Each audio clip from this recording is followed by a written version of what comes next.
This podcast is part of the No Phony Podcast Network, the home of independent awesomeness.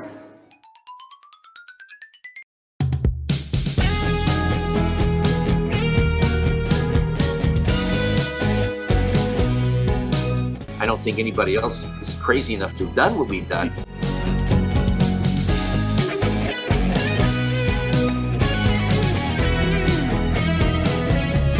The good news here is after another 20 or 30 minutes, I'll never have to put this costume on again. But at the time, it actually wasn't funny because they were talking about having to write Robin out of the script.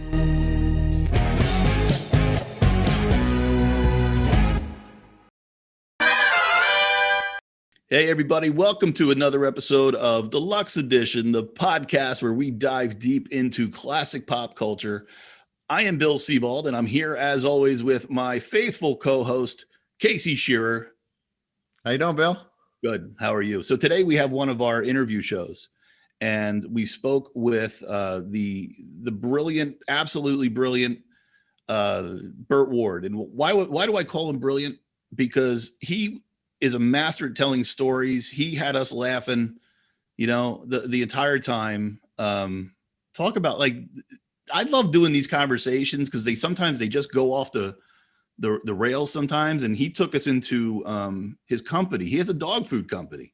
It's called gentlegiants.com. And I didn't realize how big that company was. I didn't realize how well respected that company was. And I got to admit, at some point during this interview, it seemed like we were doing a little bit of an infomercial, but I was like really into it because he's got a product. Him and his wife have a product that really do a lot to save years on dogs. Their dog food keeps dogs living longer. So hell of a claim, but he backed it up with some evidence, and I was fascinated by that.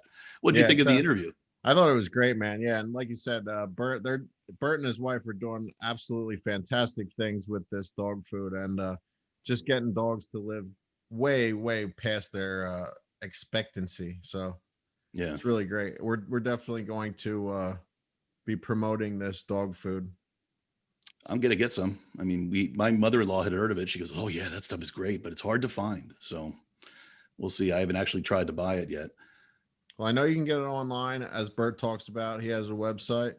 You can check our website out, deluxeedition.show.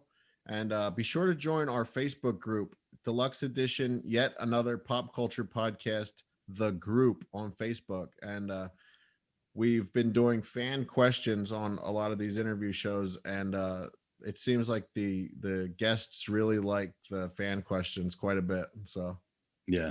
Especially who asked the question about the I don't even know how to say this. You gotta just wait for the interview. Oh, but there was one point, man. Yeah. All right. Wait for the interview. But there was one point where I was trying so hard to get this one line in. All right. So I'm going to spoil it a little bit. All for this joke that I wanted to tell you that I was going to try to get in it, because I want to know if I was remiss by not pushing it through, or did I luckily avoid myself some major embarrassment. So he talks about something that it's actually well known. Like Robin wears these green tights, right? And Robin is a male, and males have these protrusions down below. And they said, "Hey, Robin, we need to figure." Hey, Burt, it's like Robin and Burt are like the same guy. I mean, they are both icons. So they were like, "We need to do something about this bulge down there." And they gave him pills. And I was going to go, pills for Dick Grayson. Yeah, pills for Dick. Dick pills. And it was just about to come out of my mouth. That may not have gone over too well. No, that would have been good. I mean, I would have liked it. He had a great sense of humor. He probably would have laughed too. Yeah, I'm sure he would have. Yeah, this was a great interview, man. This is I keep saying this every time. I keep saying this was one of my favorites. Well, they're getting a lot better. I think we're tightening up. I still fucking can't stand that we have to do all this on Zoom. But Casey, we have a plan to sort of get into a room and make, the video a little bit, and the audio to be a little bit, tighter. But, we're still in this pandemic. Zoom is still the way to go. And we're making it work, man. The show's getting good. Yeah, absolutely, man. So you want to dive in? Let's dive in. All right, buddy. Here's Burt Ward. Hey, Burt, thank you very much for joining us today. We have a few questions for you. We're kids from the 80s. So to us, Batman was just massive. When you got into it, was Batman already a real big cultural phenomenon, or was it sort of an underground, unknown thing at that time? Batman was a comic book, and it had been around since the 40s. And there were people that were comic book fans just like there are today. It wasn't, I don't think, a major portion of our audience, but there were people enjoyed comic books, and ABC decided to, as a mid-season replacement in 1966, take on Batman, and they got in touch with 20th Century Fox, and 20th Century Fox got in touch with Greenway Productions, a very highly respected executive producer, William Dozier, who had worked for CBS and done the Hallmark Hall of Fame movies and stuff like that, was hired to create this Batman television series as a mid-season replacement. And they were banking on the fact that the comic book had been around for 25 years and that there was a certain minimum audience that they thought they would have. But they tried to figure, since nobody had ever brought a comic book to life, they were trying to figure how to do this and how to hold an audience. And they decided on a concept that would be campy, satirical, multi-level superhero worship for kids watching Batman and Robin racing around in the Batmobile, fighting heinous villains, climbing walls, all the kind of superhero stuff that kids would love. And they saw that as the hero worship for kids. And for the adults, they saw the nostalgia of the comic book. People remembering with fondness, I remember growing up watching or reading these comic books. And then the hardest audience to try to get were the teenagers and college kids, because in the 60s, that's the period of time when there was everybody, the flower children, everybody wanted to be outside. People wanted to be cruising the local drive-in, restaurant, whatever, on a Friday night. And nobody wanted to be at home, in other words. So how did they capture that audience? They captured that audience by coming out with stylized scripts that were written very funny, played very straight. But for the college kids and the teenagers, to get them to actually watch, Adam and I added the double meanings and the very suggestive things that we said that in those days were, I can't say that. We had the censors in every week, some weeks, coming after us saying, you can't say that, you can't do that, you did this. Oh, really? Gee, we never thought that would cause that reaction. You know what I mean? But it grabbed so we had a huge audience. On our opening night on January 12, 1966, we had a 55 share. That meant that of all the televisions that were on in North America that night, all the televisions, you're talking about Mexico, United States, and Canada, that 55% of every television that was on was watching Batman. And the other 45% of the televisions were sharing local programming, regional programming. The other two networks at the time were CBS and NBC. ABC was only a syndicated network, and it was Batman and Bewitched that actually made ABC the third network. So it was huge. And after the first night, you almost can't conceive of how popular our show was. The number one, and because it was on twice a week, number one and number two show in the entire world. When we came out with our Batman movie about 6 months later, a theatrical film, we did a tour of New York. We had a bus with 17 police on the bus with us. There was anywhere from 50 to 100 police at each of these theaters that we were going to attempt to go to 36 theaters in 3 days. We only got to 33 because it was too dangerous. I mean, the police were like armed and, arm locked, like 3 deep on each side, and wood barriers as we would get off the bus to try to go into the theater where they would stop the movie, and we'd come out, and the people would crush these people. And like I had my cape torn off 3 times in 3 days, not by anybody trying to hurt you, just people just wanting to touch, just the most exciting thing in the world. I mean, women had their hair cut in Batman hairstyles. Kids were taking bath towels with clothespins holding them together, jumping off their couches. There was actually a problem in London where kids were jumping off the roof of their houses and getting hurt. I mean, wanting to try to be Batman and Robin. It was a phenomena that was so amazingly gigantic, and their merchandise became the number one merchandise in the entire world, whether they were Mattel metal Batmobiles or Batman underoos, or, you know, they're just everything you can imagine. And even more recently, in the big gambling casinos, there are 11-foot tall Batman one-armed bandits with these pictures of Adam and I. There's 4 photos of each of us, but they're like double or triple life-size photos on this 11-foot one-armed bandit.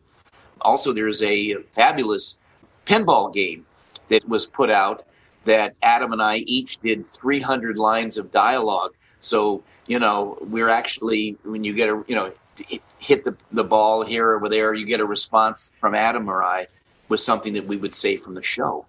I mean, this is a $50,000 machine to buy. I mean, these are expensive items. So it was really a huge hit. And in reruns, I mean, and one of the things that really gets me is that when I would make appearances like at these Comic-Cons and things, and I would meet people that would say things to me like, where I grew up was kind of a rough neighborhood, and I could have ended up on the wrong side of the law. But I watched Batman, believe it or not, it changed my life. And I got into law enforcement, all right? You know, I got into some kind of, became a firefighter or something to do, to try to help things. So we affected people very strongly. And it was also at the time when Adam and I would meet people, if somebody meets a celebrity of sorts, they say, oh, yeah, I remember that show. But if you say Batman to someone, people get this kind of a grin across their eyes, a twinkle in their eye, because they know that we used to say that we put on our tights to put on the world. We actually reached through, in our own way, tried to reach through the television set and grab our kid audience and adult audience through the television and involve them. Because at the time Batman was made, most television was very, what I would call third party. People are sitting in their home, they're watching these people and all the interaction, but it's just a show. We, through our dialogue and through the way we looked into the camera and stuff like that, we were trying to communicate with our audience. And I think it was very successful because Batman just became the biggest hit. Adam and I would go out to sign autographs. The average line to wait to get an autograph was like 5.5 hours. People would be holding their children. By the time they got up to the front of the line, the kids were already asleep sometimes. I mean, we felt bad, but what could we do? Adam used to get on the microphone because we'd always have a microphone. We want to kind of encourage people, think positively. Adam would get on the microphone and say something like, well, I've got great news for the audience out there. Things are really moving. Our line is now up to 1 inch an hour, So that's good. That's what it was like. It was a wonderful time in a simpler world than we have now. I wasn't aware that you two actually contributed to some of the double entendres and some of the things that we see through now. But as a kid, they went right over my head. Yeah, well, we actually did all of them. They weren't written into the script. And to give you an idea, because there were so many effects on Batman, instead of having a normal sized crew of about 30 people, our crew ranged on any given, depending on the effects that were being done, up to 80 people at a time. And all these people are trying to make these effects work, whatever the giant birthday cake, there was quicksand or whatever it was. I mean, they're all, going nuts trying to make these things work. And Adam and I were basically left to ourselves. In other words, the director would say something like, well, you guys are in the Batmobile and you have this dialogue. Or Adam, Burt, you guys are at the Bat computer, or, whatever. But that was it. Nobody in the 3.5 years of filming ever told me how to say a line or asked me to say it differently. And Adam and I had this amazing, wonderful friendship. I met him 15 minutes before the screen test, that both of us screen tested together, coincidentally.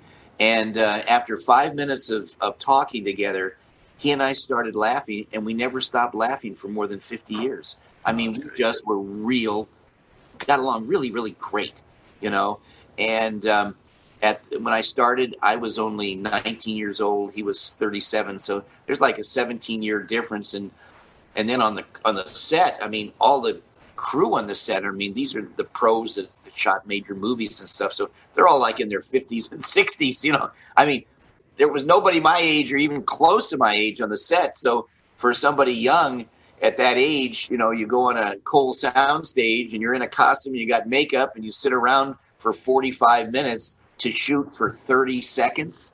And then you sit around for another 45 minutes to shoot for another 30 seconds. I mean, it was not exactly the glamour that people think that Hollywood is. Yeah, and this was your first role, if I'm correct. Yes, I can't imagine what you came into. It was the first thing I ever tried out for, even. Really? Wow. Yeah. I mean, you probably said Batman, it's a well-known franchise to some of the audience, but it's never going to be that big. It's a mid-season replacement. So that must have, hopefully I'm not assuming, but I bet that just shocked you as a first-time actor. Like, this is just impossible for me to wrap my head around at all. No, there's a little bit more to it. I had no idea what the show was about. I was working for my father selling real estate on the weekends and going to UCLA, studying acting at UCLA. Also, I was studying professionally with one of the top coaches at the time in Hollywood. So I was very serious about being an actor, but I hadn't tried out for anything. And when I helped my father sell a house to this producer, I asked him if he would be kind enough to help me. And he said, well, I'll tell you what, I'm going to send you to an agent and see if they can help you get some work. So he sent me to the agent, and this it was a small agency, but the agent wasn't very encouraging. He says, look, I can't get work for the actors I've got. I would never take anybody new. The only reason I would take you is because this producer sent me to you, and I have to do it politically, and don't expect to work for a year. And if you got a job, you'll have maybe one line. All right? That's not too encouraging, is it?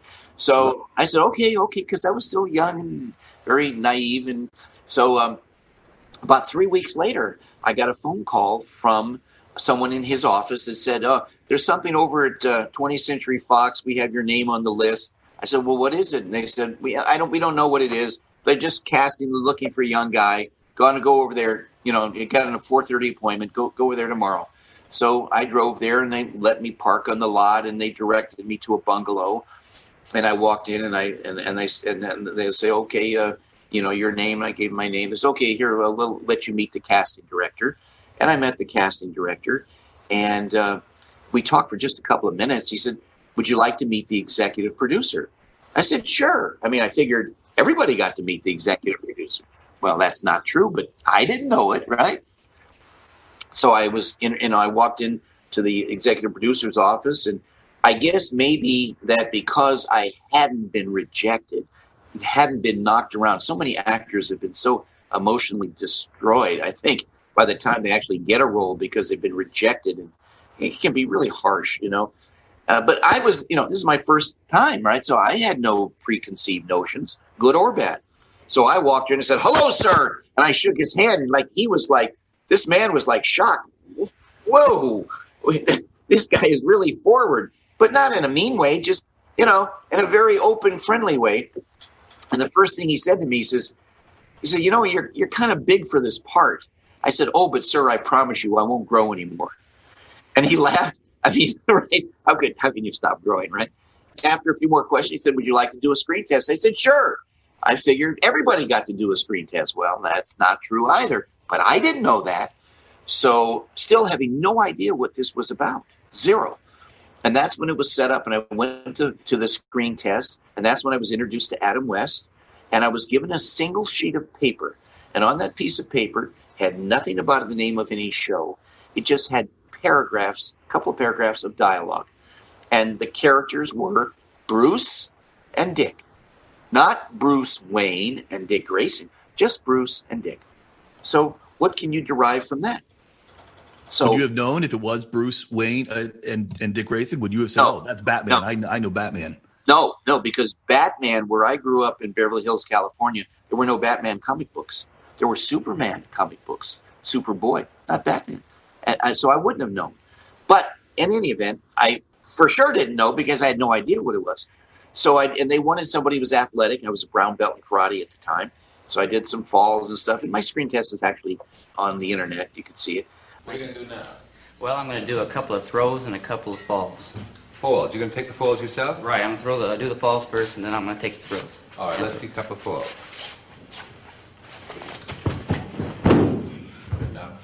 And then I did my dialogue, and I said, well, thank you very much. And they said, wait a minute, you're not leaving yet. I said, oh, there's something more? Yes, we want you to go over there on the other side of the sound stage. We have a trailer there, and there's going to be a couple of wardrobe men who are going to help you get dressed. And I kind of stopped for a second. I said, well, no disrespect, sir, but I'm perfectly capable of dressing myself. And no, you don't understand. You just go over there. You'll understand when you get there, kind of thing. I walked all the way over. I'm telling you, sound stages are gigantic. I mean, it's like you can take a half an hour to walk the other side. I walked this all the way over there. I get there and I go in, and there's this. It's a trailer. It looks like a little motorhome, and it's got this long, kind of like a couch and a bed at the same time, but just gigantic kind of thing. And there's all this stuff on there. And I met the two wardrobe men. I said, am I going to put some of this stuff on? They said, no, you're going to put all of it on. I said, what? So they got me into this outfit, the most uncomfortable thing in my entire life I had ever worn. I have never been so uncomfortable in my entire life.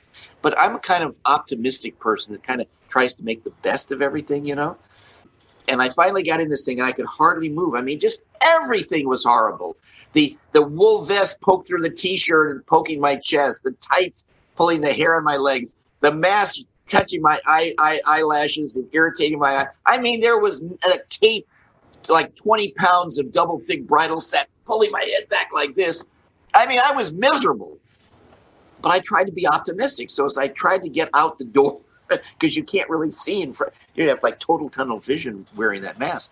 I turned to these two wardrobe guys. I said, look, the good news here is after another 20 or 30 minutes, I'll never have to put this costume on again. Famous last words. So then I go to the set, and I'm dressed, and I can hardly walk them, and the most uncomfortable thing in the world. And I see Adam there in this cape and cowl. I had no idea. I didn't know that this was superheroes. I thought maybe it's some kind of Shakespearean recreation. I had no idea what it was. And so we did this dialogue. And I mean, and all of that, and I left. And then there was a period of 6 weeks that I didn't really know if I'd gotten the show or not. But I got calls after about a week and a half. I got a call from the studio. Oh, what is your shoe size? Oh, well, 7.5. Okay. And well, does that mean anything? Oh, no, thank you very much. Goodbye. And then I'd get called like, what's your hat size? Well, I never wore a hat in my life. So I don't know. They said, go get your head measured. Where do I go to get my head measured? You know what I mean? I mean, the kind of real world questions here. So anyway, after 6 weeks, I got a call from these agents who said, Burt, we want you to come in and sign contracts. I said, great. I said, wow, they're going to really represent me formally. I'm not just a person that they call for an occasional interview, but I'm going to go sign my agency contracts. And I went there and went into their office in Century City, and they got me a chair and sit down, and had these big, thick contracts. And I looked on the contract. It didn't have the name of the agency. It said 20th Century Fox. I said, well, what's this? He said, your contracts. I said, well, I thought I was signing agency contract. Oh, no, these are the studio. You got the role. I said, I got the role? He said, you didn't know? No, I didn't know. You mean the studio didn't tell you? No. And then when I finally got to the studio a few days later, they said, you mean those agents never told you had the role? So apparently of the 6 weeks that I waited, the last 4 weeks I'd had the role, didn't know it. And I'm wondering, am I going to have to go out and try to get a job in a gas station? How am I going to support myself? So that was how it all came about. Yeah. Wow. And then when I met the executive producer again, he said to me, he said, Burt, we interviewed more than 1,100 young actors for this role. More than 1,100 all across the country. It was a national search. And we decided to choose you. Would you like to know why? I said, yes, sir. Because I was always brought up, be very respectful of adults and stuff. I said, yes, sir, I'd like to know. He says, Burt, because in our mind, forget television. What if there was really a Robin? I mean, like the real thing. We think that you personally, as you are, would be it. So we don't want you to quote act. No. We want you to be yourself and be enthusiastic. Well, I'm naturally enthusiastic, right? I mean, it's like I don't have to do anything to be enthusiastic. And that's what I did for 120 episodes. And I never had one comment from one director, do this, do that. I mean, other than say, well, when Batman says this, you come on through that door or something. That's stage direction. Nobody ever said how to do my lines or anything like that, and it was unique because I had to learn certain things about, working on a sound stage and stuff like that. One of the things was that, as you know, most people go in and out of the door to get into their car. Well, sometimes I opened the Batmobile door to get in, but sometimes I jumped over the door. Well, believe it or not, that affected the camera people because they didn't allow enough room above my head to capture the whole thing. They say, wait a minute, Burt, you're going to do that. You got to tell us before you do it. I said, why? Because we didn't get it in the kit. We got to shoot it again. Okay, all right. And it was during the first episode, there's a scene outside a museum where Batman and Robin pull up. We suspect that Frank Gorshin with the Riddler was holding up this museum director. And we go outside this building, we pull up in the Batmobile, and instead of going out the door or even jumping over the door, I stood up and I'm just motivated by the moment, right? And the position of where the car was. I just stood up on the door and walked on the tail fin, this very pointed tail fin, all the way to the back and jumped off. Well, they said, cut, you didn't tell us you were going to go through, we got to shoot this again, right? And so there was this in the beginning where they realized that I was kind of unpredictable. You see what I'm saying? But it was natural, and they loved it for that. Now, at the same time I shot that, George Barris, who created the Batmobile, and two of his people who were there to keep it shiny and stuff like that, because nobody could touch it, only he could touch it. I didn't realize they're behind the camera having near heart attacks, that I'm going to ruin their paint job, walking on this delicate, thin. You see what I'm saying? It's so easy to have scraped off the paint with my shoes. You know what I mean? They're like dying back there. And they say, you almost ruined our paint job. What do you mean? Don't you realize, how many, we have 10 coats of paint on here. We brush it, blah, blah, blah, all this kind of stuff. Gee, I'm sorry. I didn't know. Then I turn around and do it again. It's like they say, oh, people got scared because I was unpredictable. You see what I mean? Yeah. They didn't know, what is he going to do? What is he going to do next on us? And but overall, it worked out great. And working with Adam had an amazing style. Adam West, he actually could throw off other actors in trying to do scenes with them because he had a stop and go kind of way he did things. He could say, wait a minute, Robin, like this. And you're all of a sudden you're shattered. And then he goes into this very slow thing and he walks up to the camera and his face fills the camera. And they say, wait, cut, Adam, you can't do that. This is a 2-shot. We want Burt, Robin, it's got to be in the shot with Batman. We can't have it. Oh, but I had to do it. What do you mean you had to do it? Well, I was motivated to do it. Oh, get back in there, Adam. You stay on your marks. Don't you do that, And then it would be lines like, I would have he'd have this paragraph, right? Then I'd have a line like, you're right, Batman, right? I mean, just 3 words, right? But oh no, you have to understand Adam. He understood something about television that I didn't understand. He said he understood there was only going to be about 22 minutes of television and 8 minutes of commercials.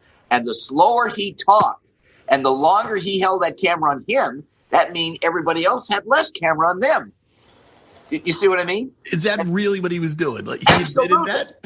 All the time. Fantastic. So here's what he would do. I would have this line like, you're right, Batman, right? And instead of allowing me to get the whole line out, I'd say, you're right, yes, Robin. In other words, he would cut off. I say, Adam, you're cutting off a line. I had to do it. I'm sorry. Let's go. But inconspicuously. Through the window. I had to do it. And they would, director when he could, would kind of come to my aid and say, Adam, now come on, look, this is in the script. Please, you're mess up the whole thing. Don't do that. Let the guy get his line out, right? But see, so he would cut in on my line and then proceed this very stoic kind of like, you know what I mean? Very slow kind of thing. Well, the slower he talked, the faster I talked. And what happened is the way they wrote it is that Robin, the boy wonder, came up with, in the first episodes, came up with all the answers. And he came across looking kind of dumb, you know. And they didn't want him to look dumb, but I was getting all the answers quickly while he's still pondering them. And he raised hell about that. You can't make me look bad. I'm Batman. The show is called Batman. Batman. It's not called Robin. It's Batman.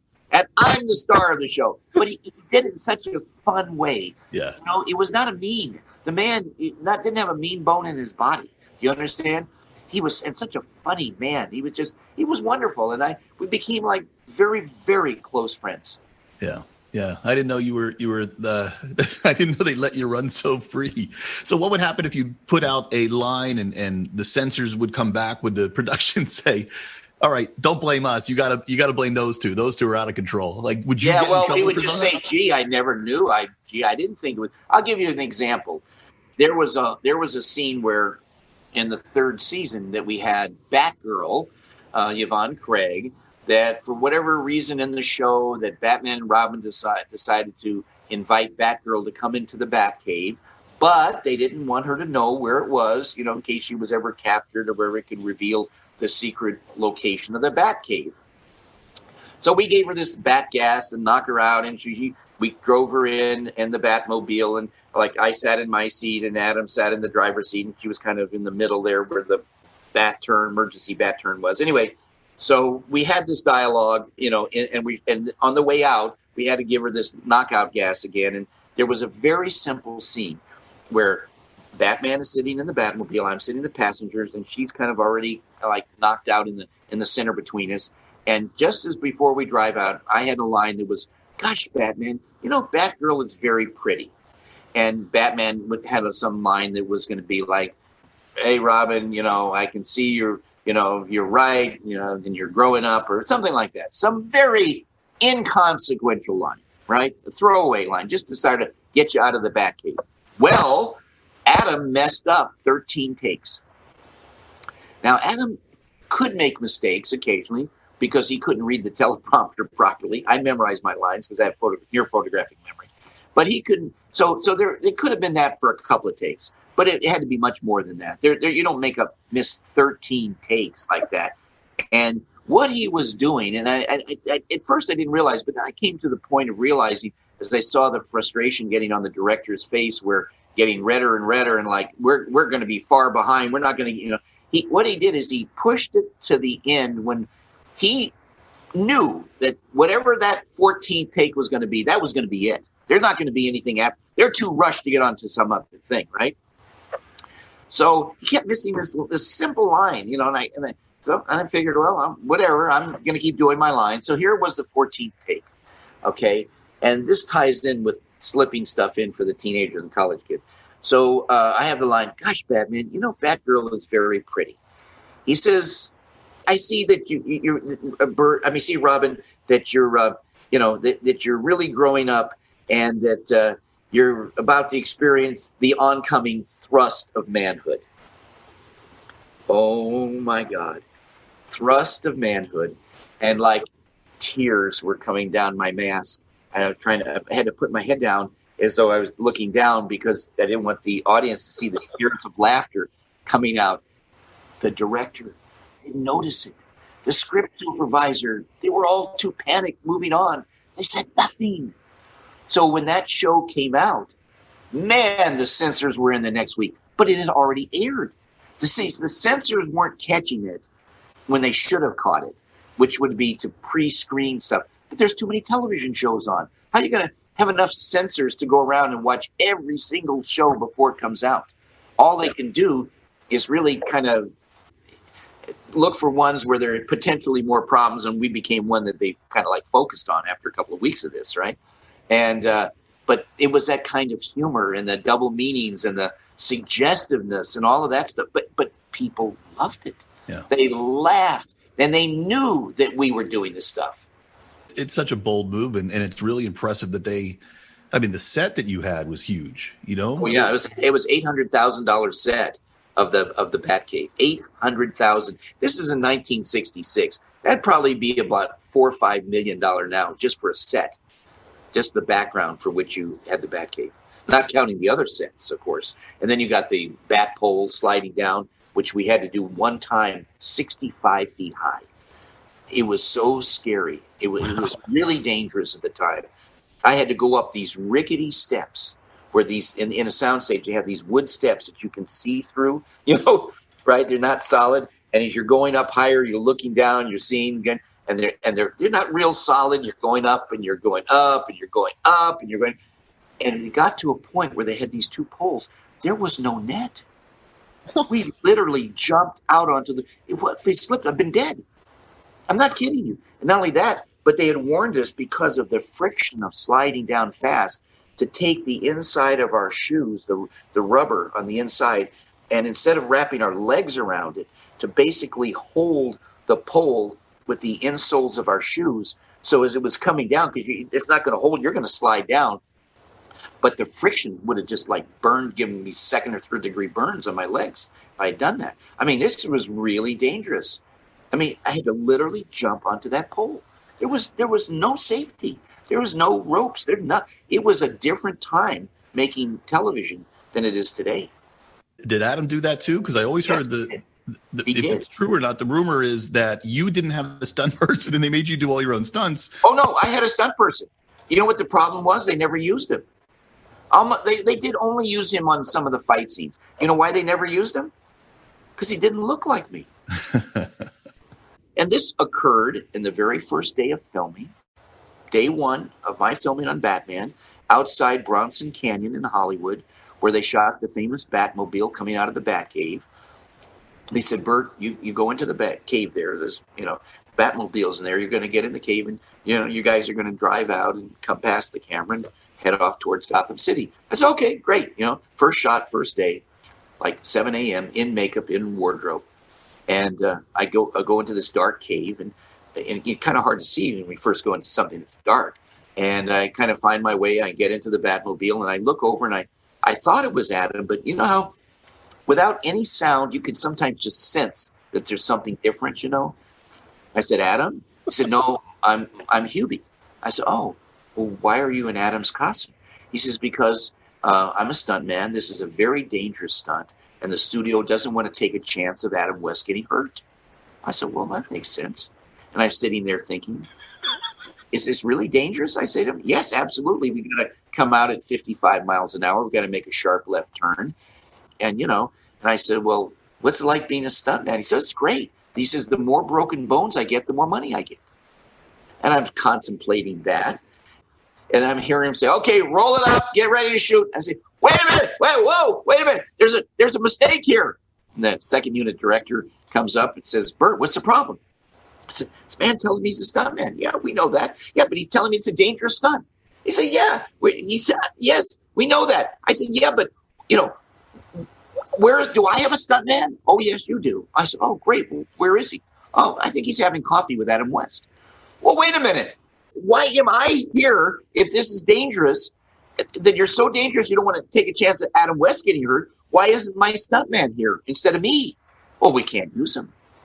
We can't use him? No. Why? He doesn't look like you. Why would you hire him to be my stuntman if he doesn't look like me? Couldn't find anybody else. Okay, all right. So you have to understand, no seatbelts. No door handle. What am I going to hold on to? This is very thin piece of plexiglass. Not even just like plastic. Very thin, like a quarter of an inch. I'm going to have to hold on to that coming out at 55 miles an hour. Sure enough, come out at 55 miles an hour. I mean, this stuntman, they do the real thing. I mean, these guys, they don't mess around. That's the real thing. He comes out and barreling right at the camera, makes that sharp left turn, and unexpectedly, something very bad happens. My door flies open. When it flies open, it knocks the cameraman off the little camera truck, knocks over one of those giant arc lamps. If that had fallen on somebody, they would have killed him. There's no question about that.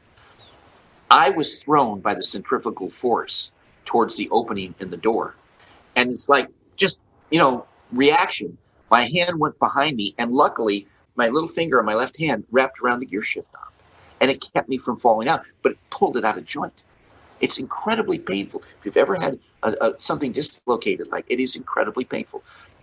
So there was all this dust because it knocked the cameraman over, and he was bruised but not really hurt. Nobody got killed because of the arc lamp falling down. He could have fallen on the Batmobile. We would have had to replace the Batmobile. I mean, you're talking about thousands of pounds.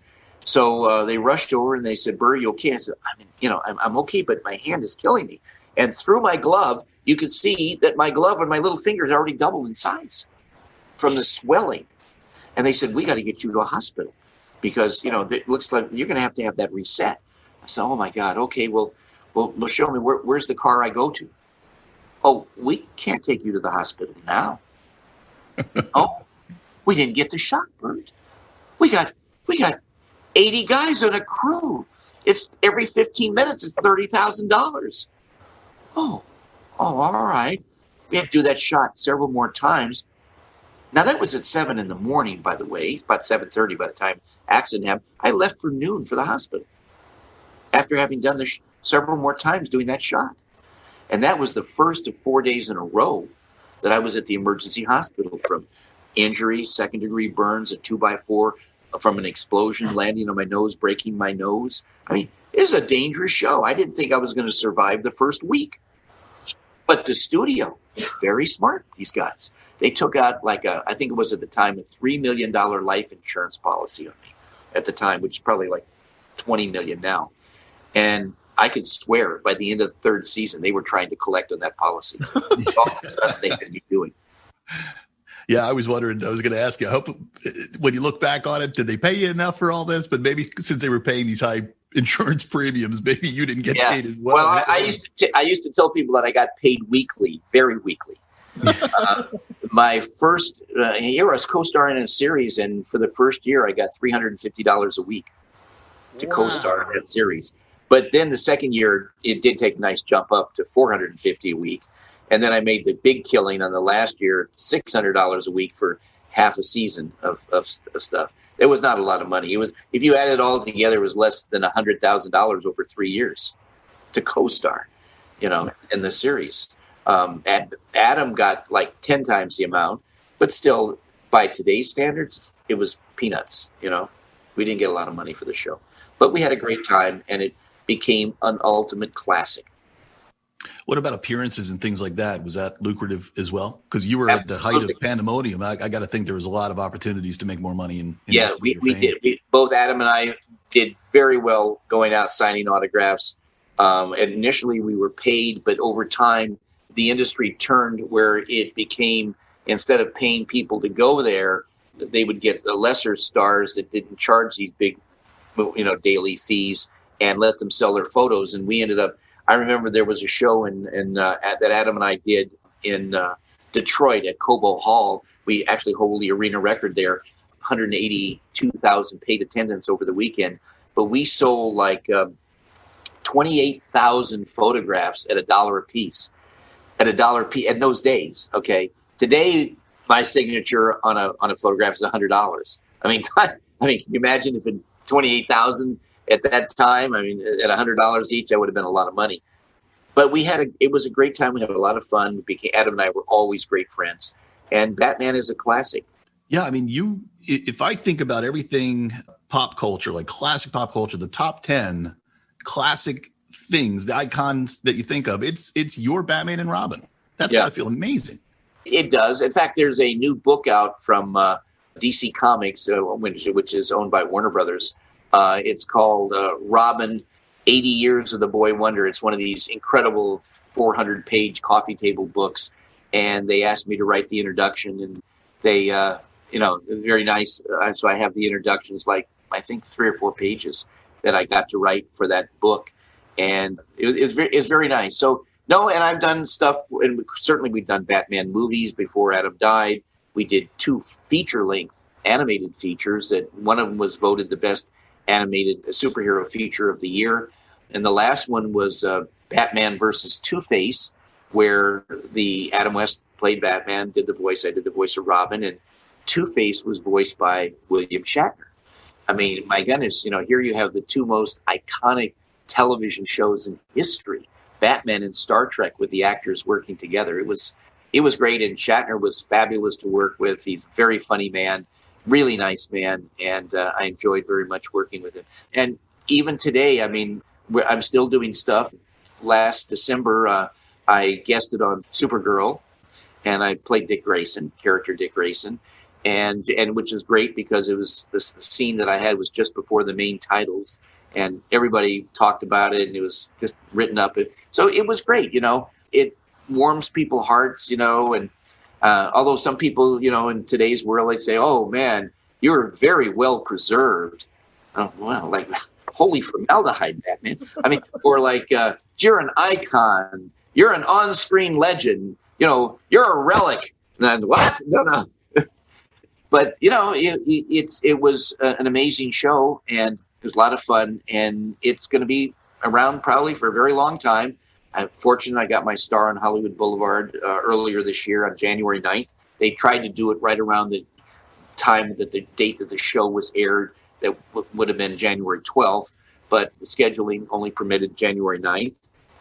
And they have it where my star is very close to Adam West's star.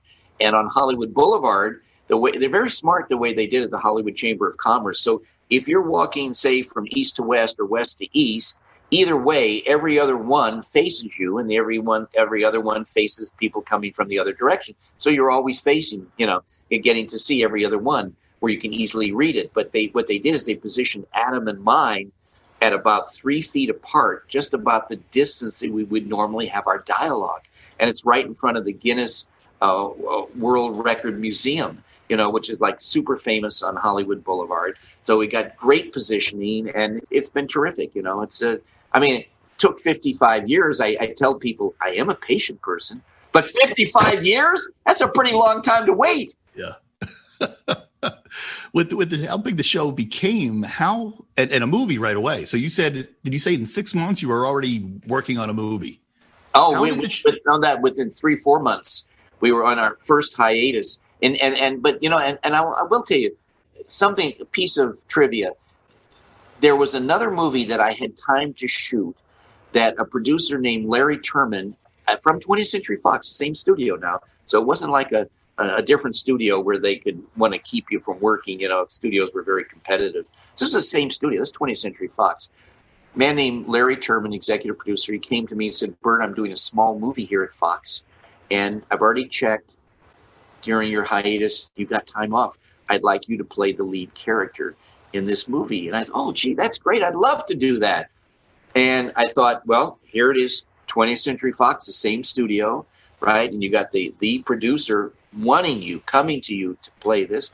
And I said, absolutely. And it wasn't a question of money or anything. I wanted to do it, right? I thought it'd be a great opportunity. But Batman was so big, and it was such a huge hit, that ABC Network and 20th Century Fox didn't want to take a chance of diluting the imagery of me playing a different role. So they wouldn't let me do it. And I was so disappointed, even though it was a little film, right, that I couldn't do it. And I kind of never forgot that. I mean, it didn't emotionally destroy me, but the movie, by the way, was called The Graduate. You might have heard of it. Oh, wow. Really? So when they couldn't get me, they got a young guy named Dustin Hoffman to play that role. And then it was so funny because every few years later on, I would run into this executive producer, maybe at one of the restaurants in LA or something. He'd say, "Burt, I wanted you for the role." I go, "Oh, please, Mary, don't tell me. I wanted to do it too. Please don't say it again." But that just shows you that you can win some and you can lose some. But overall, I've had a fantastic career, and I've been very fortunate, very, very fortunate. And as you know, my wife and I are very much into charity. We spend our lives now, we operate the largest giant breed dog rescue in the world called Gentle Giants, and we save lives. It's kind of when people say, "Well, how can you go from being an actor to rescuing dogs?" I said, "Well, I like to think of it this way. I was the caped crusader, and now I am the canine crusader." That's cool. And I said, really, it's not all that different. Instead of saving Gotham City citizens or saving innocent animal lives, and throughout the last 26 years, it's become the charity that my wife and I have devoted our lives to. We don't take any salary from doing this. more than 15,500 dogs we've rescued in the last 26 years. Every one, by the way, has lived in our house with us. At all times, I have a minimum of 50 or more dogs living in my home with my wife and I. That's And incredible. I mean, people say, "Oh, you mean 15?" I said, "No, I mean more than 50, right?" And they say, "Well, how can you do that?" I mean, and actually, it is an amazing environment. It's a nurturing environment, and because we love animals, and because we've saved 15,500, actually, that's probably closer to 16 or 17,000. We stopped counting, but every one of these dogs would have been dead, killed in an animal shelter or something else, because we didn't take them out on the last day before they were killed. So we consider that something very important to us. And we've developed, as I spoke to you earlier about, we've developed our special food that we have dogs now living up to 27 and a half years when no one in the entire world has ever been able to do anything like it. It's real. It's called Gentle Giants. It's our charity. We don't take any salary from this. And my wife and I developed this amazing food, and it's all across America. It's actually the number one selling product in Walmart in Canada. It's all across the U.S., and we're in Walmart and Target and a number of other stores, and certainly online with all the major retailers, the Chewy's, the Petco, the PetSmart, Tractor Supply. But the whole idea of this is that my wife and I, because we've been very fortunate to be successful, we now devote our lives to try to make a better world for all of us. And we love pets, and although we're experts with dogs, I mean, how many people do you think in your entire lifetime could have lived with more than 15,500 dogs in their home? I don't think anybody else is crazy enough to have done what we've done. But in any event, and although we're not that great at experts with cats, we probably only rescued 300 or 400 cats, which still, I'm sure 99% of our population has not rescued 300 or 400 cats. But we've even got cats living into their early 30s, again, with the special food we make. And because, and I mentioned to you earlier, we don't take any salary from this, and everything goes into the food, and we want it to be affordable. There's so many people in our country that, like a lot of elderly people that, maybe their kids have grown up, moved on, maybe they still have a spouse, maybe they don't. But that pet, that love of their life is all they have left. And they want that animal to live as long as possible. And as we all know, dogs' lives are very short in comparison to humans' lives. So for us to be able to have dogs living 2 and 3 times their normal lifespan, it's not just a wonderful thing for the dog, but to give somebody who loves their pet, who that's all they have left in life, and give them an extra 5 or 10 years with that pet, that's like pretty spectacular. So, and we have a website I'd like to mention, gentlegiantsdogfood.com, and we have a new store, gentlegiantspetproducts.com, and everything we do as a charity where we don't take any salary. And because we don't take salary from this, the cost of our products are much less than if you were to go to, say, a pet store to buy it. In fact, our Gentle Giants dog food retails for less than half the price of what you would pay in a pet store for a dog food similar to ours, but one that won't keep your dog living 27 years. So our motto became half the price and twice the life. And that's our charity. Yeah, so my wife and I we rescue schnauzers, and we are very aware of your reputation and your passion for rescuing and all that stuff. So that's great. I'm glad you're talking about it. I hope a lot of people will check you out and see all the great work you're doing. Well, I'd like to mention one thing to show your viewers and you guys, if you'd like to know, how do we do it? I mean, this is not hocus pocus. This is the real thing. How do we have dogs when most people's dogs start to get a problem getting up or walking when they're 7 or 8 years old, and within a few years can't get up anymore and end up going to the bathroom on themselves, and that's when they're taken to a vet to be euthanized at 10 or 12 or 13 maybe at the latest? How is it that we can have dogs running around like puppies in their mid-20s? And here's the answer. The answer is that we make a food that doesn't shorten the lives of dogs.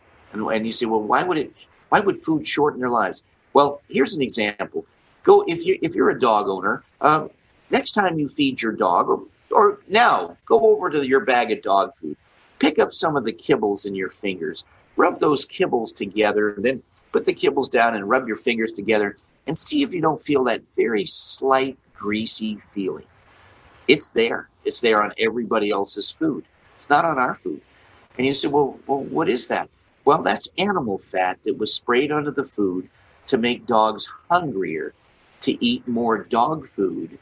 And the more dog food that a dog eats, the sooner the pet parent has to buy another bag. Okay? It's about money in many cases. Now, in our case, and you say, well, but how could that be such a big difference? I said, well, let me give you an example. As a human being living in your house, would you ever take a can of bacon grease and pour it down your garbage disposal at home? And people say, of course not. I said, well, why wouldn't you do that? Well, because unlike water that evaporates, animal fat, it congeals, it coagulates, it would harden. And if I poured a whole can of bacon fat or turkey fat or chicken fat down my garbage disposal, once it hardened, I mean, forget it. I've got to call a plumber and get a new garbage disposal. I said, that's right. So when you realize that animal fat will ruin a metal garbage disposal, what do you think is happening to the arteries and intestines of those dogs you love when every single meal, every single kibble, every single bite is encapsulated in animal fat? People go, oh my God, I never thought of that. And they say, but how are you that your dogs are still running around like puppies and in their mid-20s? I said, well, what happens if you had a drought in your city? What would your city do? Wouldn't they start to ration water? Wouldn't they find a way to conserve whatever it was that they were running out of? Oh, yeah. Well, think of it this way. Your dog's body only has so much energy in life. There's only so much, okay? And on Batman, I use a wonderful example of the hourglass we had in just about every Batman show. You know, the hourglass, you turn it upside down and the sands of time are running out. Well, think of your dog's life energy, that ability to get up, to walk, to run, to play, just to exist as the sand coming out of that hourglass. When it finally comes out, it's over. And it's over for our dogs as well as your dogs. But what is the difference? We found a way to conserve and slow down that energy coming out of the dog. Well, how can you slow down the energy coming out of the dog? I'll give you a quick example. When you feed your dog, okay, do you put the food in bowls that are on the floor, the water and food, or do you elevate them? Some people say, well, I elevate them. I said, well, what height? Oh, well, I bought this little thing, it elevates it. I said, do you know that there's a specific height for every dog? Well, why would that be? Well, think of it this way. When your dog comes over to eat or drink, what do? They lean down to get the food or water, and they come up. And then they lean down to get maybe the food. And then they lean up and down to get the water. And then they drink up and down all day long, every day. And all that energy is being used up. Whereas if you elevate it so the dog never has to lean down, just comes over and tilts their head down. Why do we have tables? Why do we sit at a certain height from our food? To make it easier on our digestion. People say, well, gee, I never thought of it that way. Guess what? That's real. That's one of the ways we do it. Another way, I say to people, how many times a day do you feed your dog? Almost everybody says the same thing, which is once or twice a day. Most people say twice a day. Some people say once a day. I said, do you realize only feeding your dog once or twice a day shortens your dog's life, cuts their lifespan in half? Well, no. Well, why would it do that? I said, well, let me ask you a question that you can relate to. If, as a human, you went to your doctor for an annual exam and you ask your doctor the following question. Doctor, am I better off eating 1 or 2 big meals a day or 4 or 5 smaller meals a day? What do you think your doctor would say? Well, everybody, I know the doctor would say 4 or 5 smaller meals. I said, do you realize your dog is not designed near as well as a human being? Do you realize it's much more important for your dog to eat smaller, more frequent meals than even for you? Well, no, I didn't really think of that. Well, there's your answer. So these are just 2 things I've given you that are dramatic in their result. And one more thing. When we designed our food, you have to understand, the companies that sell dog food, they're in a business to make money. And there's nothing wrong with making money. But the question is, when you make more money and it actually harms the dog, isn't that really going too far? Well, we designed our food not for the dog to eat more, but for the exact opposite, for the dog to eat less, more nutrition. It's not how much food a dog eats that counts. It's how much the dog's body absorbs what it eats. A typical dog food company would love it for the dog eating their food. Eat 100%, and 100% that came in the front end to come out the back end. So they would still be hungry and have to keep eating and eating and eating to get nutrition. We use things like chelated minerals, which are minerals that help the dog absorb much more of the food. So they end up eating, in our case, dogs eating our food eat about a third less of our food than other dog foods. That means they have a third less on their stomach, a third less stool, and a third less digestion. And I love to use the example. I say to people, have you ever gone out maybe to a buffet or really great food on a holiday and you've eaten too much and you come home and you literally have to lie down to digest your food? Has that ever happened in your lifetime? Well, you know everybody has had that happen, right? I said, what really is happening there? Have you ever thought about it?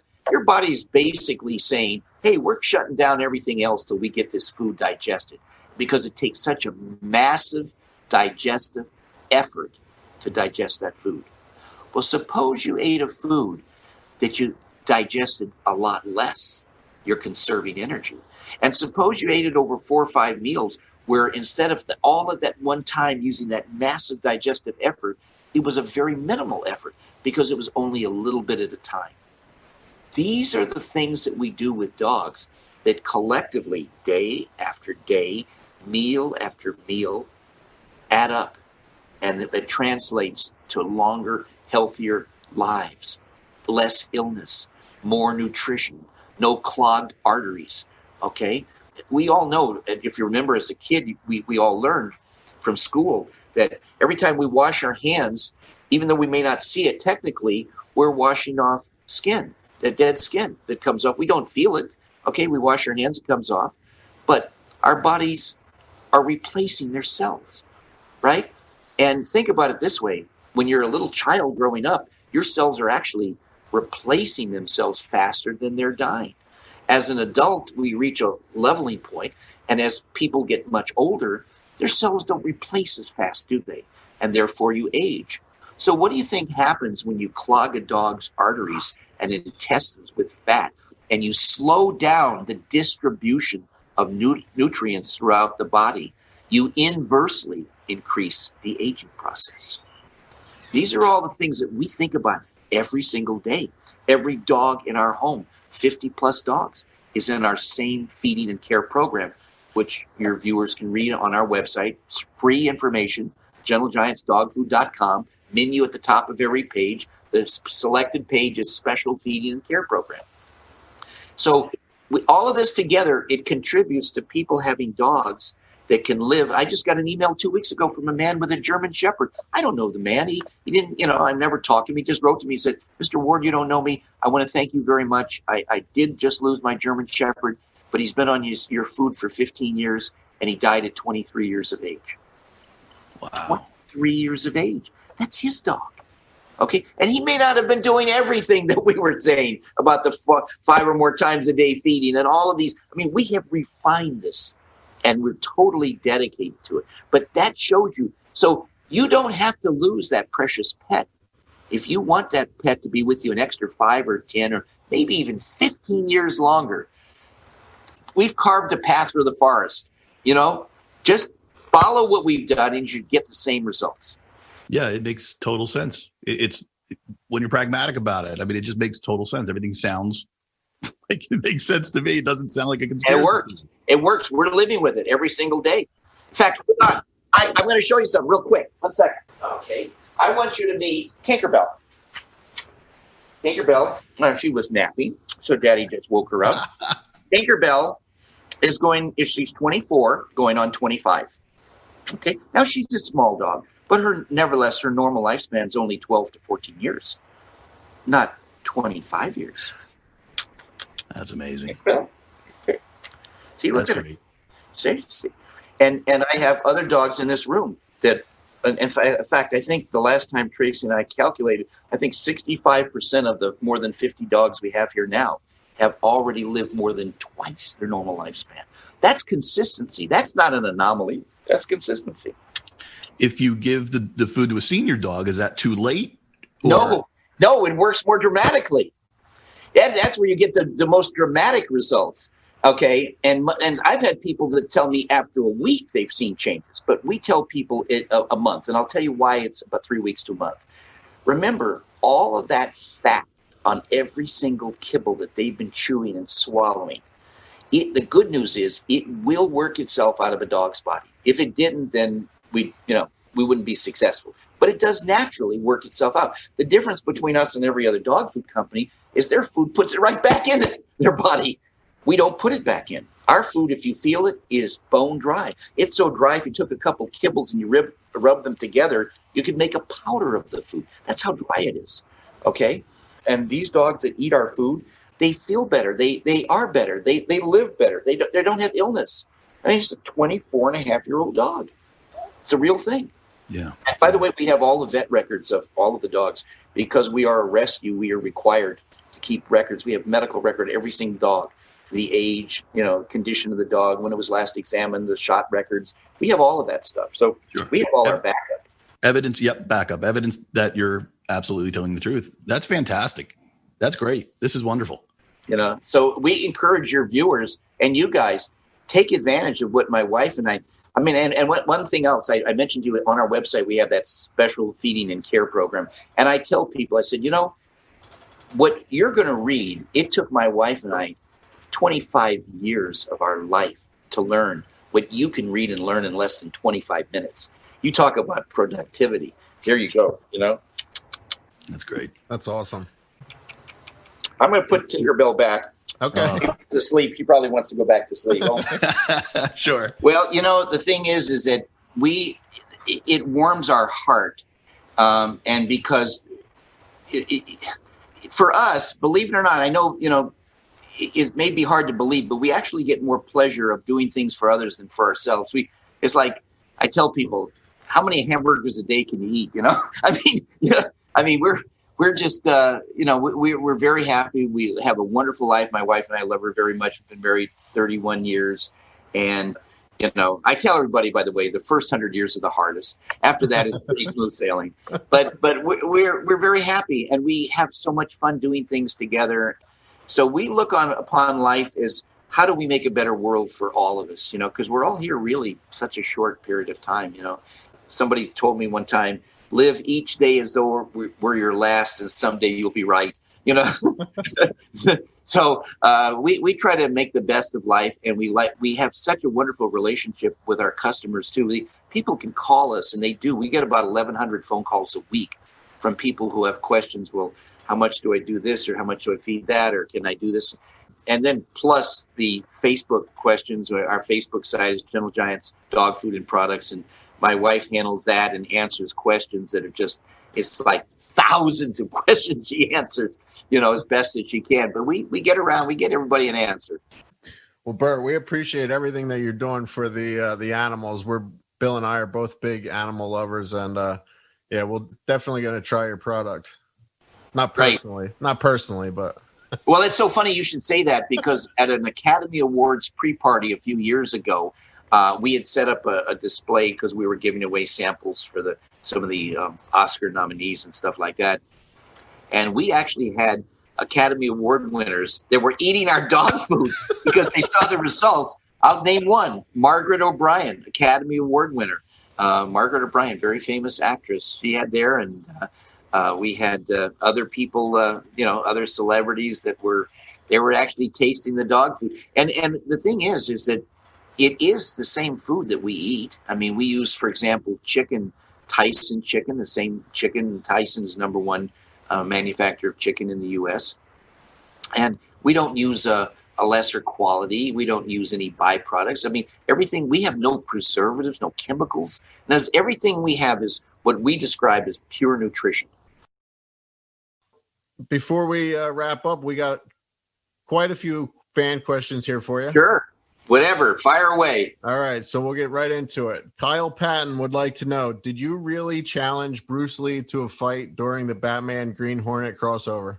Isn't that interesting, by the way, crossover? I mean, look how crossover has become very famous recently.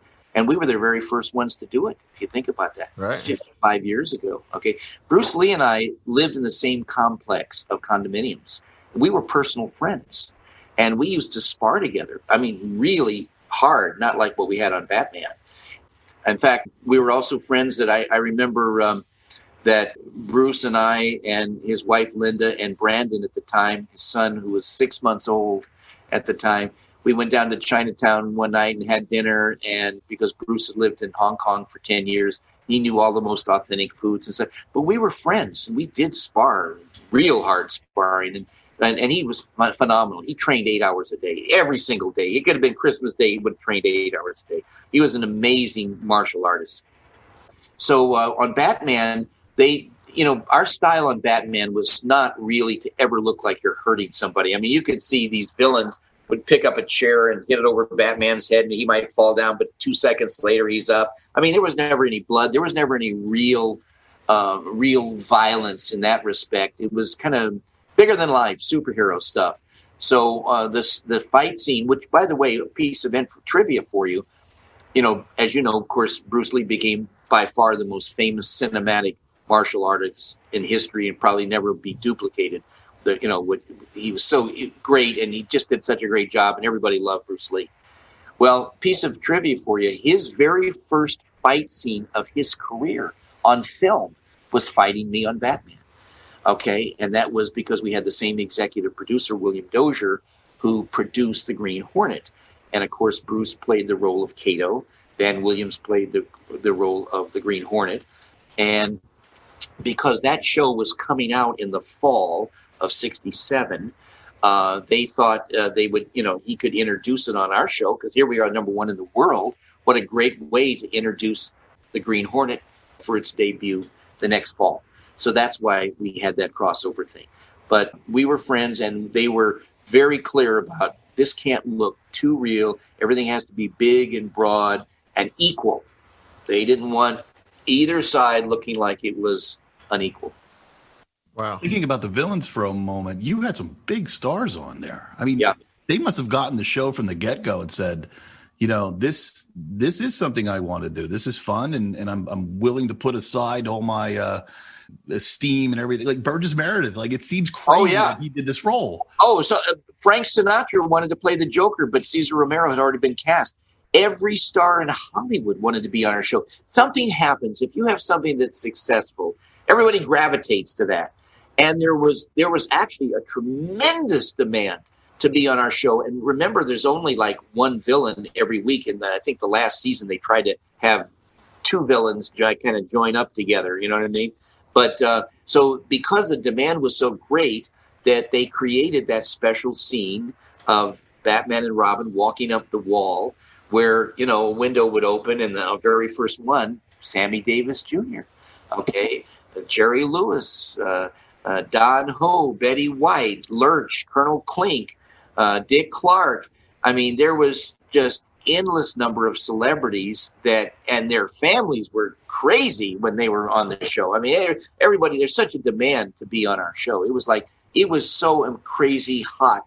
And Adam and I made some appearances when we did our Batman movie. We had 36 theaters in 3 days that we went to in New York. And it was just, I mean, I've never seen where a sea of people, there was probably 50,000 or more people just in one gigantic, more than a parking lot. It was like several blocks of pavement that just people were, it was just amazing. You couldn't believe there could be that many people that would show up for our show. And it was a super hit. It really was. And people loved it. And people today that are adults remember when they were children growing up watching Batman, and their kids watching reruns now. It's in every state in the U.S., and I think it's still in some 40 countries. Wow. Did I hear you say earlier that it was on 2 times a week? Yes. So initially we were on Tuesdays and Thursdays, and it went to Wednesdays and Thursdays. And the last season we were on once a week. We did 120 episodes, and it took a week to make each episode. Just think of that, 120 weeks of your life in a costume, 14 hours a day, 5 days a week to make one episode, 120 of them. Wow. I have one last question that just popped into my head. I'm sorry the listeners might get mad at me. I'm taking away time from them. But what I don't understand is how the show exploded as big as it did. I mean, in the 80s, there was a resurgence. And that's, my generation. It was everywhere in the 80s. So the show has always been loved. How did it get so big and stop after only 3 seasons? I'll tell you. Several reasons. One reason is, now remember, this is 1966, 67, and 68. This is a long time ago. This is 50 years ago. The show was losing about $300,000 a week, which is like a show losing about $3 million a week right now. Why was it losing money?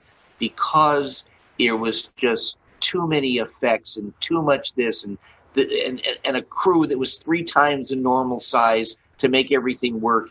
It was just really expensive, okay? That's one reason. Second reason is that there was a person who was like a unit production manager, a numbers guy, not a creative guy, that said to the producers in the 3rd season, if you'll let me direct the shows, I'll make sure everyone comes in on budget. And he did, but the show suffered. It wasn't as creative. It wasn't as much fun. And it suffered that way. And then the third reason was because so many millions of dollars now, were in a negative loss, that by the time they got 120 episodes, that was enough for this show to run in reruns in perpetuity. In perpetuity and running in reruns, they certainly don't get anywhere near the money as a first run, but then they have no cost because they've already made the show.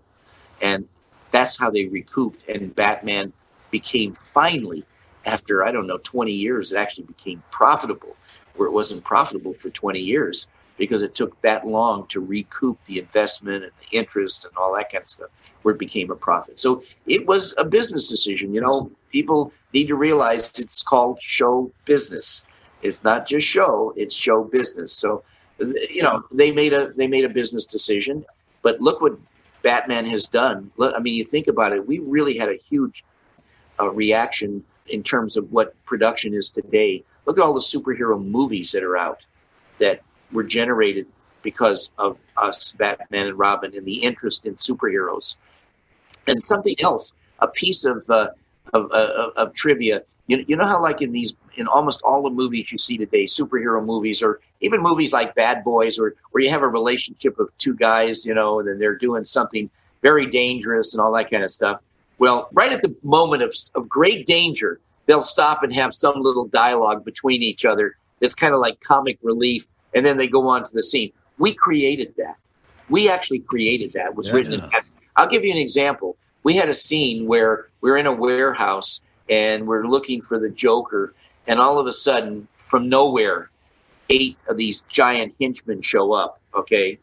And I had a great line to Batman and said, Batman, there's 8 of them against 2 of us. Odds in our favor. Only 8 of them, right? Against 2 of us, as opposed to like 20 of them.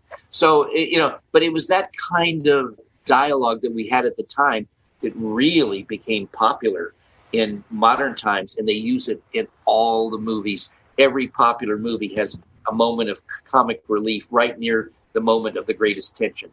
Yeah.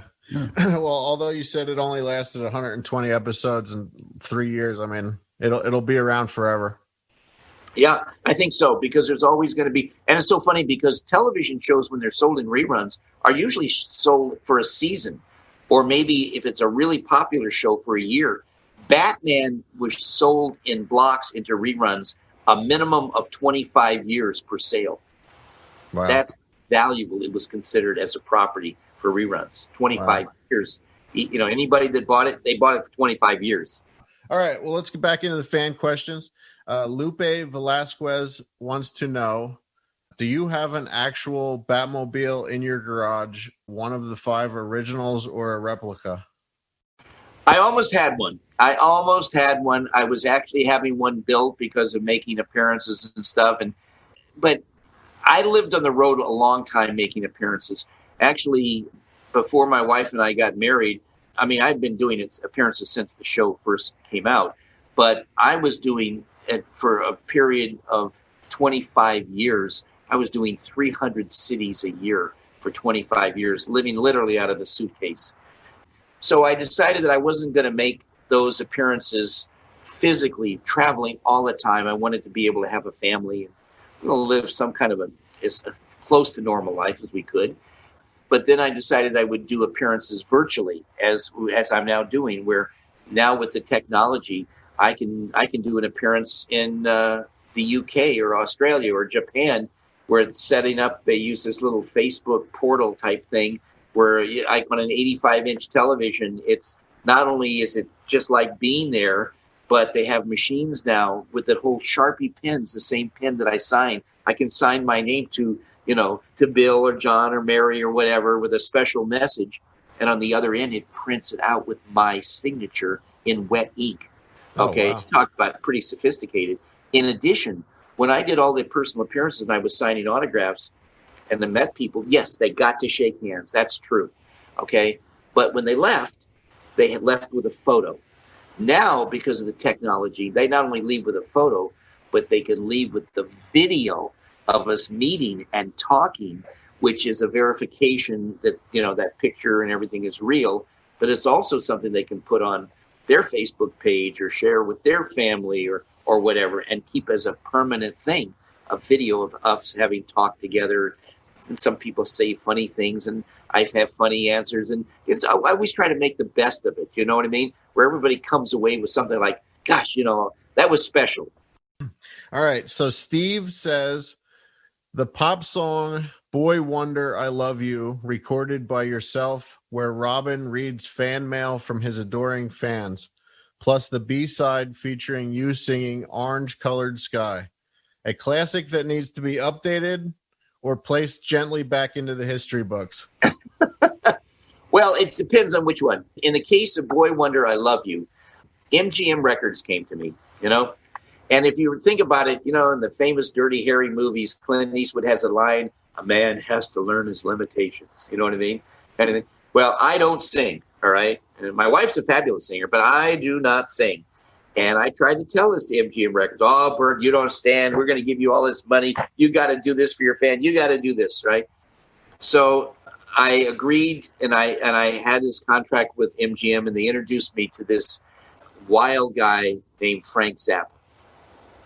Now, Frank Zappa was a brilliant musician, Columbia University graduate.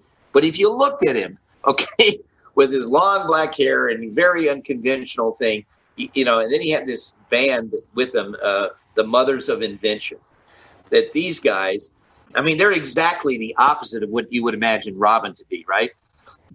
These guys would come out and they would play their set, and then they would destroy things. They would destroy couches and chairs. They would break their instruments. I don't know how they could afford it. They destroy everything. That was their shtick, so to speak. And I was introduced to, Frank Zappa, and he was going to do this. And so I said, look, I can't sing. Well, you got it. We have to put out this one side, and we'll make it really funny by making it really so bad that it's, we'll accentuate your inability to sing, which they did. And that's the Orange Colored Sky. And I have some funny stories to tell about that. But coming back to the first one, I did actually take a series of fan letters, and everyone was real, put them together, because not one would have made it all together. And it became the song, Boy Wonder I Love You, became number 7 on WLS radio in Chicago until it was pulled for censorship. Because at the time, you couldn't have, like, there was here, because it said, can you come over to my house? It's this young girl, writing a fan letter. Can you sleep over for a week or two? I'll make you breakfast in bed. And in fact, I love you so much, I'd like you to stay the whole summer. Innocent love, not anything to do with sex at all. But the censors were so harsh at that period of time.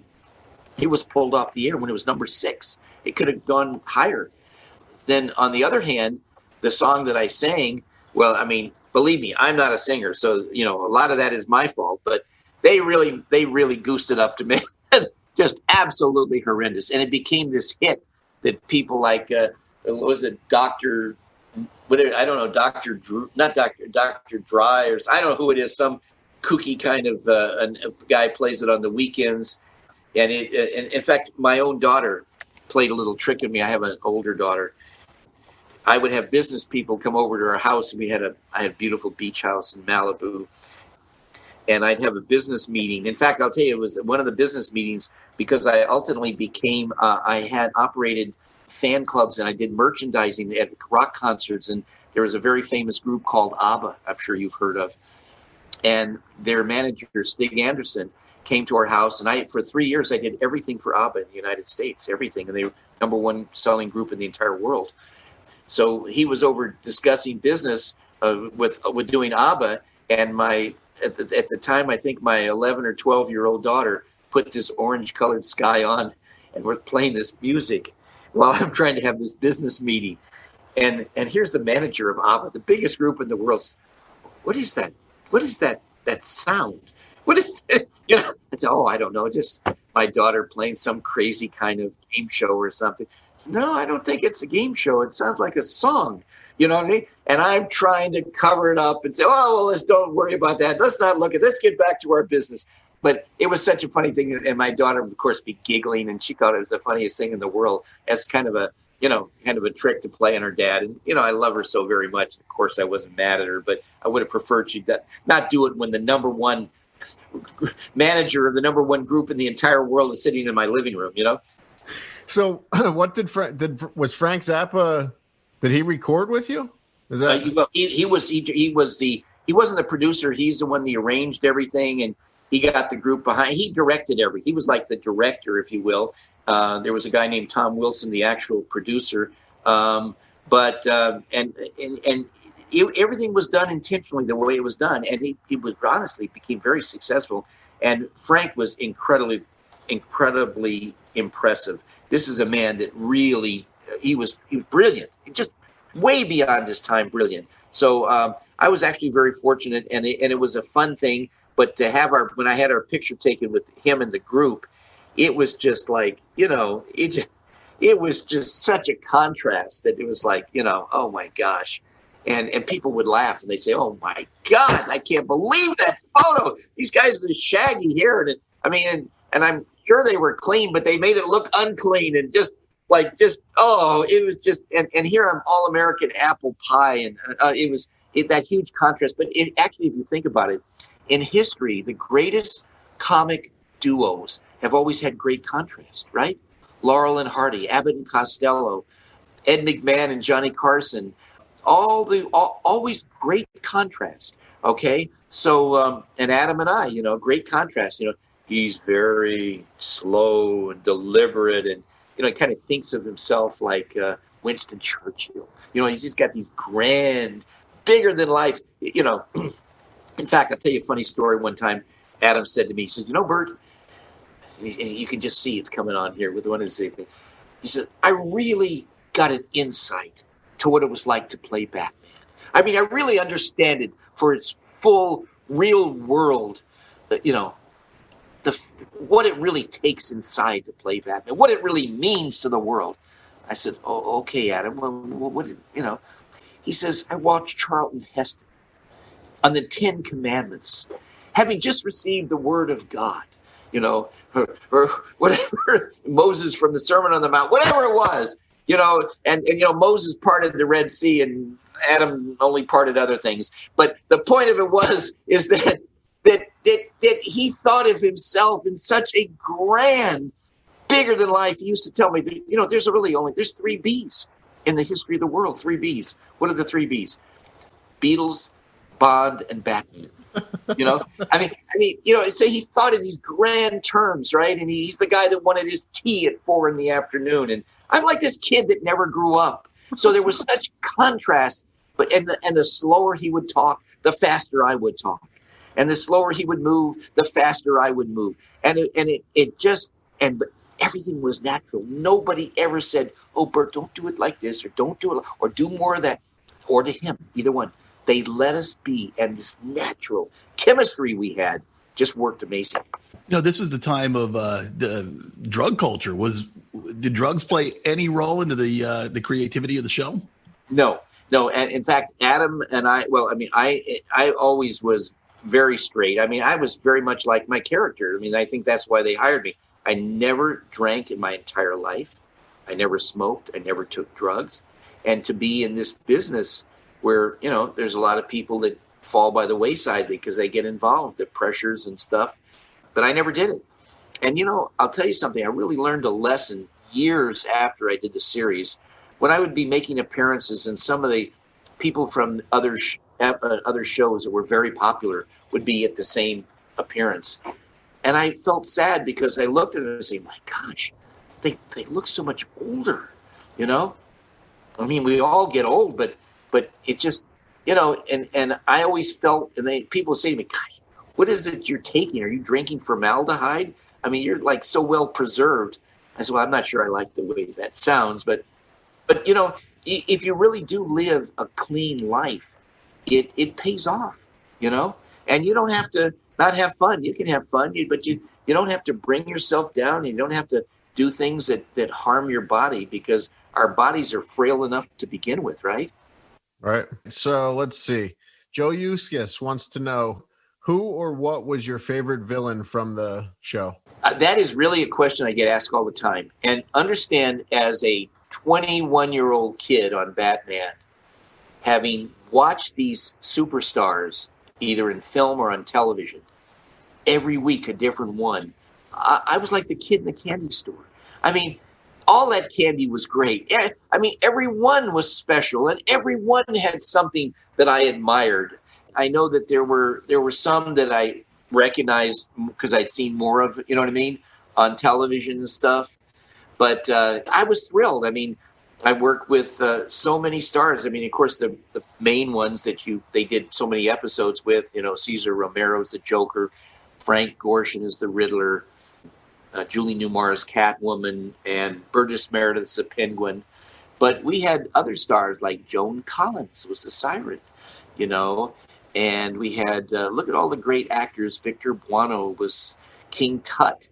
Cliff Robertson was Shane instead of Shane, S-H-A-N-E. It was S-H-A-M-E, you know.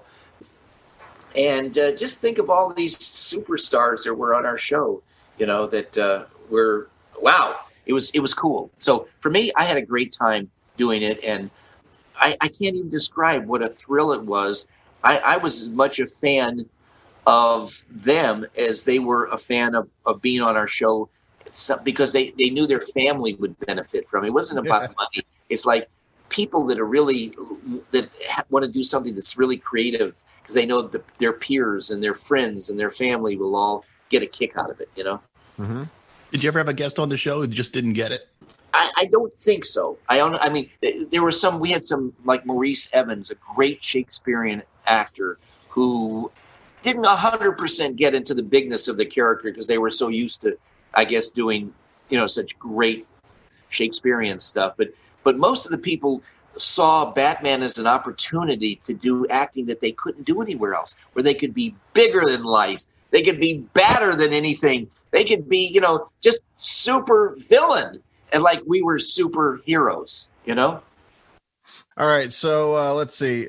Our friends over at A Grave for Crows podcast, they say Burt Ward Boy Wonder was going to be a 4-part issue miniseries, but has not yet been published in full. How do you feel about the fact that 50 plus years after being on the show and you're still influencing the genre? Oh, well, it's a great compliment. You know, there's also, I didn't mention that a number of years ago, Warner Brothers came out with a whole Batman 66 line of merchandise. They have a whole Batman 66 comic books where Robin's hairstyle matches mine and stuff like that. And of course, I mentioned this new DC book that just came out actually last month, Robin, 80 Years of the Boy Wonder. I was in talks to even do a movie based on my book, Boy Wonder, My Life in Tights. And I must tell you, Adam and I really wanted to recreate Batman and Robin later on, even as seniors. I mean, we saw great humor. I mean, just imagine, you know, Gotham City after all these years, and now everything is stable, and all of a sudden it becomes unstable, and they can't solve it. And they turn to somebody in the past and they contact Bruce Wayne, who's older, and he agrees to help, and he goes to his closet to get his bat costume, and the dust billows out, and Robin can't pull his tights up because they don't fit anymore. And I mean, you could have the most hilarious thing of Batman and Robin recreated older. And if you look at what happened with Star Trek was done differently. William Shatner, Leonard Nimoy, after the series, they had Star Trek movies where they used the same actors. And who cared if they were older? They were more endeared. The fans were endeared to them, the fact that they were older. You love them even more. But they didn't see that. Warner Brothers didn't see that with Batman. They saw, hey, they were influenced by whomever the directors or the writers that they had hired. Oh, let's do a dark version. Let's not be so campy and silly. Some people thought it was silly. People at the time didn't think it was silly. They thought it was great. They thought it was fun. So in doing that darker version, it's a whole different path. In some ways, if you look at what Marvel has done, great. I mean, both DC and Marvel have done great movies and stuff, but Marvel seemed to be a little more fun-loving. You know what I mean? A little less taking themselves so seriously. And I think that has worked very well for them.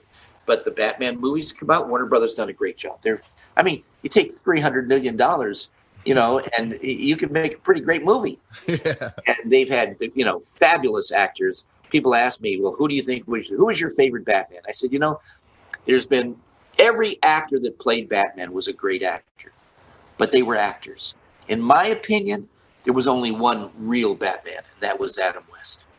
And he was really Batman. Everybody else, great actors, did a great job, but that was just another role for them. Adam really made that character's personality. I like to think that I made Robin's character, and that we left things better off than when we started, if you know what I mean. That was the whole idea. We wanted things to be in a better place for people than when we started. Absolutely. Yeah, and no matter what is made or has been made or will be made, you guys were always the very first ones. Yes, absolutely. And we took great care to protect our characters. There would be appearances where we would appear in costume and somebody say, oh, well, take off your mask or this or that. We would never do it. When we were in costume, we were in character. That's how much respect we had for the characters. Very cool. All right, so we have one final question here from Lupe. Another question from Lupe. Burt's junk was considered too risque for national television at the time. How did they conceal his endowment? Oh, what a nice thing. You think of endowment if you think of some university receiving money, right? I guess it's a different kind of endowment. Well, my immediate answer is man was not built for tights, right? Okay, so just putting tights on in a very clinging thing as opposed to a woman wearing it, you're certainly going to get somewhat of a bulge. But you see, remember I told you that Batman was such a huge success. It was such a huge success that like everybody wanted to get in on it. And at the time, and I think it was the third season, the Catholic Legion of Decency decided that there was an unnatural bulge in Robin's tights, and this needed to be dealt with. And they contacted ABC Network, and they raised a lot of heck. And ABC got in touch with 20th Century Fox, and 20th Century Fox got in touch with production company Greenway Productions. And finally, somebody came to me from the production company and said, Burt, we've got complaints about the way you fit in your costume. I said, oh, come on. No. We're actually not kidding about this, Burt. They're demanding that if we don't fix this problem, they want you off the air. Okay. I said, that's crazy. So we had people in the wardrobe department, these guys in the wardrobe department that were all excited about trying all these contraptions on me, various types of penal restraints and God only knows what. None of which worked, by the way. It just, it's tight. You're not going to make things disappear, right? However, under pressure, they did find this quack doctor that gave me these pills. And I took them for about 3 days. It's actually worked. But it scared me so much that maybe this could make me sterile for life. that after 3 days I stopped taking them, and I used my cape to cover. There you go. And wherever possible. Now there was kind of an embarrassing scene. I had a 3-parter called the Londinium Larcenies.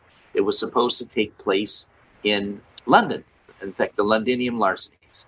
And this was a 3-parter, and there's Lord Fog and Lady Pea Soup, and instead of having hench men, they had these hench girls. Okay, and this was at the time all of this was kind of going on, right? And so it was kind of common knowledge. Nobody said anything, but everybody kind of knew. So I would be doing the scenes, and I'd be pulled back where I couldn't use my cape. I'd pulled back. These girls are wrestling and purposely rubbing up against me. Oh, I'm sorry, Bert. Didn't mean to. Let's do that scene again. Well, wait a minute. I need a couple minutes here. You can break. I need to go get a cold drink. I mean, they were making life really tough on that show for me. Those girls, okay, and they know exactly what they thought. They're all laughing and giggling, and they say, Bert, come on, you're keeping us waiting. Things have to calm down here for a minute. Let me just. Hold on, I need to get another cold drink and whatever. I need to go to the restroom. Whatever it was, I could make up just to buy some time. But that, it did happen, and it was real, and it was, I guess, in retrospect, funny. But at the time, it actually wasn't funny because they were talking about having to write Robin out of the script. This was like, really. I mean, they were serious about this. It wasn't a joke. I mean, I mean, immediately people think about it and think it's a joke, but at the time. It was very worrisome because that Catholic Legion of Decency wielded a lot of power, and there were also there were these other groups that, like, there was this Frederick Wertheimer, some psychiatrist in Germany that wrote that Batman was the wish list of 2 homosexuals and stuff like that. I mean, there's a whole bunch of stuff that was kind of fringe stuff that made its way to affect us. And people would ask me, well, what do they say? What do you say about this thing about the Batman being the wish thing of 2 homosexuals living together? I said, look, I don't understand all this. What's so strange about 2 guys who run around, wear their tights, and live together? And people would laugh, and would make a little fun of it, and move on. Kind of like what politicians do today, right? What was the pill that they gave you? God only knows, but it actually worked, but it scared me. I mean, it didn't do anything 80% change, but maybe 20%, 30%. It was enough that you said, geez, is there something wrong? I mean, it's not quite the same. Now, Adam had the opposite problem. Because of the way his costume fit, he was too flat in the front. So I used to tease him. I said, oh, you're going to go get those Turkish towels and put in your undershorts? If you know what a Turkish towel is, like 4 times the size of a regular towel, and I would tease him about that. But we had such a love, Adam and I, for each other, and we teased each other. We'd make appearances. Oh, I mean, at one time he put ice in my boots, because you take during your break, you have time to take off your costume. He got ice and put it in my Robin Bat boots, okay? And talk about getting cold feet. Let me tell you, all right. Well, I kind of got even with him. I got itching powder in his tights, and when he put those tights on, he's going like this, and everything is itching and driving him crazy. I don't understand. I'm itching. I said, gee, Adam, I don't know it. I can't imagine what could have happened to cause that, Adam. Well, I don't know, Bert. Sounds like something you did. And then we would make these appearances together out on the road, and we played, oh my gosh, tricks on each other. Like, for example, I knew that Adam did like to have a drink or 2, right? And I knew that when he would go out after a Friday night appearance, that come Saturday morning, he'd need to sleep in because he was carrying quite a heavy hangover, right? So I gave him a 50th birthday party when he wasn't 50. Okay, he was younger than 50. But I decided I'm going to give him a 50th birthday party. So I went to all this trouble at this big hotel. They literally had hundreds between the maids and everybody that worked at that hotel behind the front desk and the bellboys this huge hotel. So I arranged that this birthday party would occur at 7 a.m. on Saturday morning at his room. Okay. I said, don't you think that it's disturbing? Oh, no, he's up early. He's up at 5 o'clock. You got to catch him before he leaves for the day. No later than 7 a.m. So and there was like people all the way down the hall, all the maids that got off and everything. And they got a big birthday cake that the restaurant made. It's a happy 50th birthday, Batman. And they showed up at his room at like 7 a.m. and it was about 7:15. And I hear the phone ring. Burt, I'll get even with you for this. I said, what? What, Adam? What's the problem? Burt, this big German lady with a guttural voice. She's head of housekeeping, banging on my door at 7 a.m. I told him, you gotta leave. You can't. Don't leave me alone. I need to sleep. I have a terrible hangover. And she kept pounding on the door. They have to open this door. We have to sing happy birthday to you. And she says, I opened the door, and he says, I think my breath knocked the first 5 or 10 over. And he said they would not leave until they came in my room and sang happy 50th birthday. It wasn't my 50th birthday. I took the 50 off the cake and I threw it in the toilet and flushed it. I told him it wasn't my birthday, and they wouldn't believe it. So he said he'd get even with me as the last thing he ever did. But it was that kind of playful stuff, on airplanes. Oh, that was one of my favorite. Here you're on an airplane flying from New York to LA, right? You're all stuck in that airplane for like 6 hours flying across the country. And I would send a special note up to the pilot to announce Batman Adam West was on the plane. And it was either his 50th birthday, or when he got to close to 50, I'd make it 55 or 60. And you know what I mean? And okay. And they'd say, oh, this is your pilot. We have a very special guest on our airplane tonight, and the minute he heard it, newspaper come up. And that newspaper, he would hide behind that newspaper, you know what I mean? And I'd see him turn around and just grin. It's like, I'll get you. It's the last thing I'll do. And I'd say, let's all wish Adam West Batman his 60th birthday here, and a great, famous actor, 60 years old today, and he'd be like maybe 45 at the time. And, sensitive about his age already, by that. But it was that kind of fun things that we did and playful stuff that's, that we just had fun, and yet we did care about each other. And as he got older, one of the great things he did, I'll tell you, he did on behalf of our dog food. Let me tell you what he did. We had a thing where we would make these appearances, and at these big auto shows or memorabilia shows that we would go to, they would literally have a giant room or part of the convention room where they had like as many as 5,000 people together, and people would do panels where, they had all these different celebrities and they would do panels talking about their show. So Adam and I would do a panel, and I was be introduced first, and I'd come out and I'd say hi, and everybody's like cheering, and there's literally thousands of people there.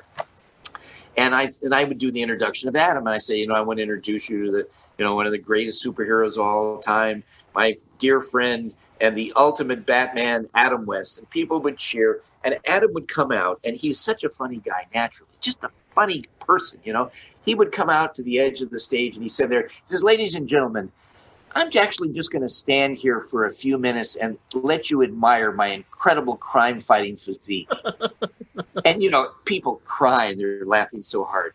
And he posed and he turned, and people just laughing, and the tears are coming streaming down their faces. Say, would you like to know how I keep this tremendous physical prowess? Every morning, I have a bowl of Burt Ward's Gentle Giant's dog food, and it keeps me in this wonderful condition. And people are just crying. They're laughing so hard. And that would set it up for a panel that all throughout the panel, he and I never discussed what would be talked. Everyone was always different because you had a lot of new questions, sometimes same questions. But he and I would play tricks each other very spontaneously during the panel. You see what I mean? We never planned anything.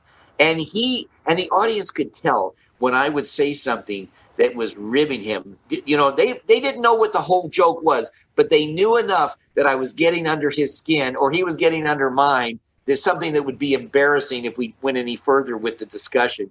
And people, they just had like the best time. They had a chance to see an insight of a relationship of two people that really had a real respect and love for each other. And we made it fun. Yeah, it sounds like you had as much fun working together and making the show as we did watching it. So. Oh, absolutely. Absolutely.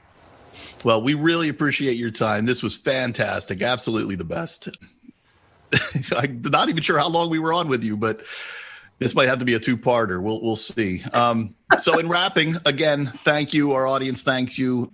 Before we leave, we want to make sure we get every website, all the plugs, everything you want to promote. This is your moment.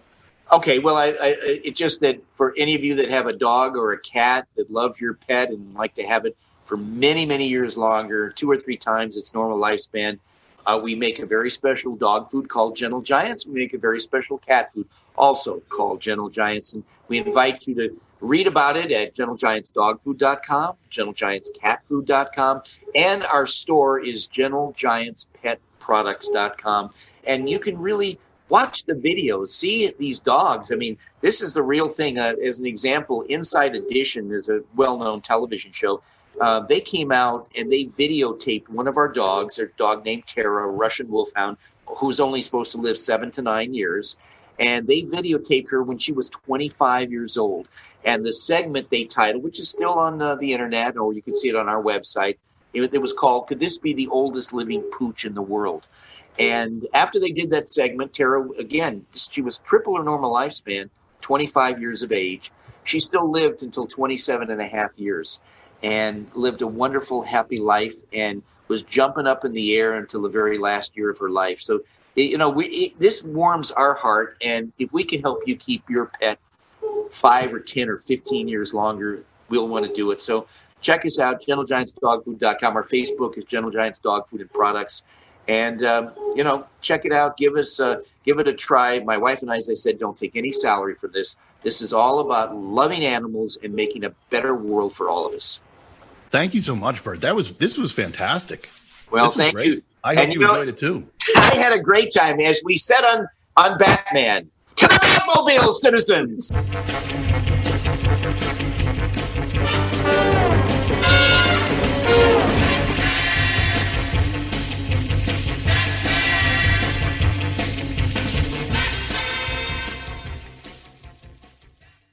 Holy formaldehyde, Batman.